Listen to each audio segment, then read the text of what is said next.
எல்லா துதிகன மகிமையும் பிதாவானவருக்கும் இயேசுராஜாவுக்கும் பரிசுத்தாவியானவருக்கும் மட்டுமே. இந்த சாட்சியின் கூடாரத்தில் மறுபடியுமாய் என் சாட்சியை சொல்ல தேவன் கிருபை பாராட்டினதற்காய் நன்றி. இந்த சாட்சியின் கூடாரம் பிளேலிஸ்ட்டில் ஃபஸ்ட்டு நான் போட்ட சாட்சி வந்து அப்பாவுக்கு வந்து நல்ல சுகத்தையும் பலத்தையும் வந்து தேவன் கொடுத்தாரு. அந்த ப்ராஸ்டேட் ப்ராப்ளத்துலேருந்து ஒரு பரிபூர்ண விடுதலையை கொடுத்தாரு அப்படின்னு சொல்லியிருந்தேன். அப்போ வந்து ஸ்டோன் இருக்கிறத வந்து நாங்கள் டிடெக்ட் பண்ணோன்னு. ஸோ அதுக்கு ட்ரீட்மெண்ட் 1 வீக்காக அப்பா எடுத்துகிட்டு இருந்தாங்க. பட் டாக்டர் வந்து அந்த ஸ்டோனை வந்து கண்டிப்பாக ரிமூவ் பண்ணணும் அப்படின்னு சொல்லியிருந்தாங்க. 2 ஸ்டோன் வந்து ஒன்றா கிளப்பாக இருந்துச்சு. 1 வீக் ட்ரீட்மெண்ட்டில் வந்துட்டு அது 2 மறுபடியும் தனித்தனியாக பிரிஞ்சிச்சு. பட் ஸ்டில் வந்து சர்ஜரி மூலமாக ரிமூவ் பண்ணணுன்ட்டு யூரெட்ரோஸ்கோப்பிங்கிற ஒரு மைனர் சர்ஜரி வந்து அவங்க வந்து சொல்லியிருந்தாங்க. நாங்களும் வந்துட்டு சரி அப்படின்னு சொல்லிட்டு அந்த சர்ஜரியை வந்து பண்ணலாம் அப்படின்னு சொல்லிட்டு 29th டியூஸ்டே வந்து அந்த சர்ஜரி வந்து ஃபிக்ஸ் பண்ணியிருந்தாங்க. நாங்கள் வந்து எனக்கு அந்த சர்ஜரி மைனர் சர்ஜரி தான். பட் அதுக்கு முன்னாடி அப்பாவுக்கு டயபிட்டிஸ் இருக்கிறதுனால, ஹார்ட் ப்ராப்ளம் இருக்கனால எக்கோ எல்லாமே எடுத்தாங்க. கடவுள் கிருபையில் வந்து ப்ரெஷர், சுகர் வந்து எல்லாமே வந்து நார்மலாக இருந்துச்சு.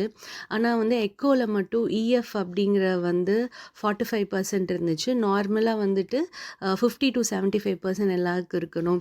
ஸோ வந்து சர்ஜரியோட ரிஸ்க் வந்து மாடரேட் அப்படின்னு சொல்லியிருந்தாங்க.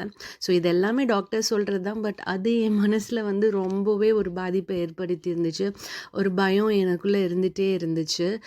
அந்த பயம் நமக்கு தெரியும் இல்லையா, ஒரு சின்ன விஷயம் வந்தால் அது எவ்வளோ பெருசாக அது வந்து நம்ம இமேஜின் பண்ணுவோன்னு. சொல்ல முடியாத அளவுக்கு சொல்லக்கூடாது. ஆக்சுவலாக தேவ பிள்ளைகளை அப்படி இமேஜின் நம்ம பண்ணக்கூடாது. பட் ஸ்டில் ஒரு இதில் வந்து நான் வந்து ரொம்ப இமேஜின் பண்ணி பயந்துட்டு இருந்தேன். ஸோ போன சண்டே வந்துட்டு எங்கள் வீட்டு பக்கத்தில் உள்ள ஜூலி ஆண்டி அவங்க வீட்டில் ஒரு ப்ரேயர் மீட்டிங் நடத்துவாங்க. ஸோ வந்து பயத்தோடு தான் நான் போனேன். ஆனால் அங்கே வந்து அந்த அங்கிள் வந்து ஹீஸ் வந்து 80+ இயர்ஸ் ஓல்டு, ஒரு ஊழியக்காரர்.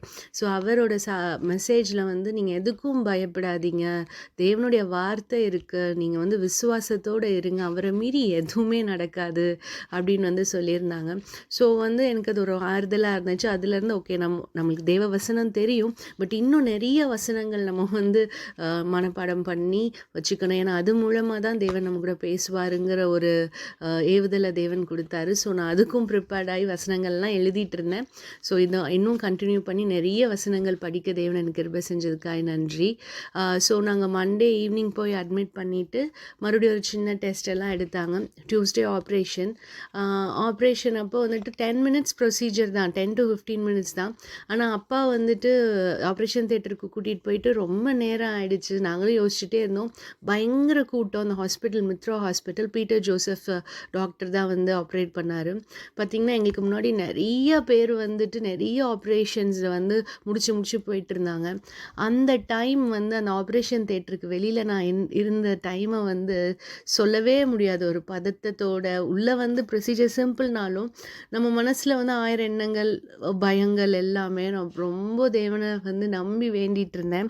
ஸோ வந்து சங்கீதம் 34:4 வசனம், நான் கர்த்தரை தேடினேன், அவர் எனக்கு செவி கொடுத்து என்னுடைய எல்லா பயத்துக்கும் என்னை நீங்களாக்கி விட்டார். ஸோ இந்த வசனத்தை சொல்லி நான் வந்து ஜெபிச்சிட்டு இருந்தேன். அந்த டைம் வந்து தான் நான் யோசித்தேன். அம்மா வந்து இதுக்கு முன்னாடி பேசிகிட்டு இருந்தபோது யாருமே ஹாஸ்பிட்டலுக்குலாம் வரக்கூடாது அப்படின்னாங்க. இப்போ நான் கூட மனசில் என்ன யாருமே ஹாஸ்பிட்டலுக்கு போகக்கூடாதுன்னு என்னென்னு சிரித்தேன். ஆனால் நான் அந்த டைம் உணர்ந்தேன், இந்த ஆப்ரேஷன் பண்ணிகிட்டு இருக்கும்போது வெளியில் இருக்கிற டைம் யாருக்குமே இப்படி ஒரு நிலைமை வரவே கூடாது. இந்த ஆப்ரேஷன் தியேட்டருக்குள்ளே போயிட்டு என்ன ஆகுமோ எப்படியோ அப்படிங்கிறது எந்த ஒரு ஆத்மாக்கும் இப்படி நடக்கக்கூடாது அப்பா அப்படின்னு சொல்லிட்டு வேண்டியிருந்தேன். ஸோ எல்லாருக்காகவும் அங்கே இருக்கவங்களுக்காகவும் ஜெபிக்க தேவன் கிருபை செஞ்சதுக்காக நன்றி. ஆப்ரேஷன் முடிச்சுட்டு டாக்டர் வந்துட்டாங்க. எங்களையும் போய் அப்பாவை பார்க்க சொன்னாங்க. அப்பா was okay by the grace of triune God. அப்புறம் ரூமுக்கு அப்பா கூட்டிகிட்டு போயிட்டாங்க. நைட்டெல்லாம் அந்த பெயினால் அப்பா தூங்கவே இல்லை. பட் வந்து அற்புத விதமாக தேவன் அப்பாவை நடத்தினார். அடுத்த நாளே இந்த கட்டீட்ரெல்லாம் ரிமூவ் பண்ணிவிட்டு நேற்றே நாங்கள் வந்து டிஸ்சார்ஜ் ஆகும்படியாக தேவன் கிருபை செஞ்சார். ஸோ இந்த 3 days தான். பட் எனக்கு இந்த 3 days வந்து ஒரு பெரிய ரோலர் கோஸ்டராக இருந்துச்சு. நிறைய விஷயத்தில் நான் பொறுப்பெடுத்து பண்ணுற மாதிரி இருந்துச்சு, இது வரைக்கும் நான் பண்ணாதது. ஸோ இப்படிப்பட்ட ஒரு எக்ஸ்பீரியன்ஸை தேவன் எனக்கு கொடுத்து என் கூடவே இருந்து என்னை வழி நடத்தினதுக்காக நன்றி. நிறைய கற்றுக்கிட்டேன். அதுக்காக தேவனுக்கு நன்றி. தேவனுடைய கரம் அப்பாவோடையும் அம்மாவோடையும் இருந்ததுக்காய் நன்றி. 2 பேருக்கும் எவ்வளவோ சுகவீனம் பலவீனம் இருக்கும். ஆனால் இயேசுராஜா நாமத்தினால பிதாவானவரோட நாமம் மகிமைக்கென்று பரிசுத்த ஆவியானவரோட வழிநடத்துதலால் அவங்களுக்கு பரிபூர்ண சுகத்தையும் பலத்தையும் திரியேக தேவன் கொடுத்ததுக்காக நன்றி. நாங்கள் ஒன்றுமே இல்லாத பிள்ளைங்களை பாவிகள், ஆனால் இந்த பாவிகளையும் இவ்வளவு நேசிக்கிற இந்த தேவனுக்கு நன்றி சொல்கிறதுக்கு வார்த்தைகளே இல்லை. நன்றி மட்டும் போதாது, ஆனால் இவ்வளோ பெரிய தேவனுக்கு என்ன கைமாறு செய்ய போகிறோம்? அவர் எதிர்பார்க்கவும் மாட்டார். அவருக்கு செய்யணும்னு நினைக்கிறதெல்லாம் பரிசுத்தமாக வாழணும், அவர் நாம மகிமைக்கென்று வாழணும், அவருக்காக சாட்சியாய் வாழணும். எங்களை பார்த்து மற்றவங்க தேவனை அறிஞ்சு கொள்ளணும். ஒரு நாள் நானும் அம்மா அப்பாவும் பரலோகத்தில் குடும்பமாய் தேவனுடைய அந்த சன்னதியில் தேவனை ஆராதிக்கணும். அதுக்கு தேவன் கிருபை செஞ்சதுக்காய் நன்றி.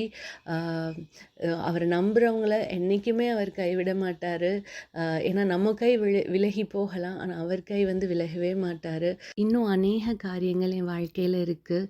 இயேசுராஜாவோட நாமத்தினால பிதாவானவரோட நாமம் மகிமைப்படும்படியாய் பரிசுத்த ஆவியானவரோட வழி நடத்துதலோட தேவ சித்தத்தின்படி இந்த சாட்சியின் கூடாரத்தில் நான் சாட்சி சொல்லுவேன்னு விசுவாசிக்கிறேன்.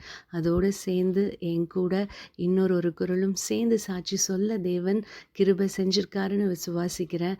திரியேக தேவனோட கிருபையின்படியும் பிதாவானவரோட சித்தத்தின்படியும் எங்கள் வாழ்க்கை தேவருடைய நாம மகிமைக்கென்று வாழ கிருபை செஞ்சதுக்காய் நன்றி.